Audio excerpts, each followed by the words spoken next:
మొత్తం జరిపించేది ఎవరు? వాడే వెనక ఉన్న సాతాను. నేను ఆల్రెడీ బోధించాను. నేను పరాక్రమం గల వేటగాని యొక్క ఉచ్చులు.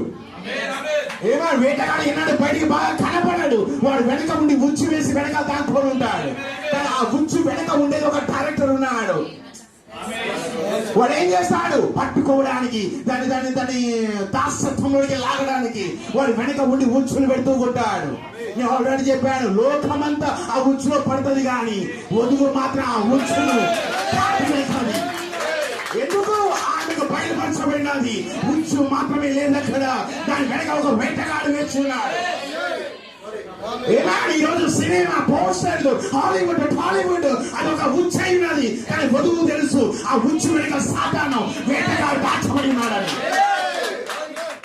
ఒక పురుషుడు వీధిలో నడుచుకుంటూ వెళ్తున్నప్పుడు ఒక స్త్రీ మాత్రమే కనబడుతుంది. నీ ఎదురుగా ఒక స్త్రీ మాత్రమే వస్తుంది. కానీ ఆ స్త్రీ వెనక ఒక డైరెక్టర్ నిలబడి ఉంటాడు. నడిపించే నాయకుడు ఒకడు ఉంటాడు. ఆ స్త్రీ ముందు పెడతాడు. నువ్వు అనుకుంటావు ఎంత మంచి స్త్రీ అని. లేదని వెనకాల ఒక దయ్యం ఉన్నది, వేటగాడు ఉన్నాడు. నువ్వు ఉచ్చులోకి లాగి పండిస్తాడు. స్త్రీ విషయంలో జాగ్రత్త, ఒక పురుషుడి విషయంలో జాగ్రత్త.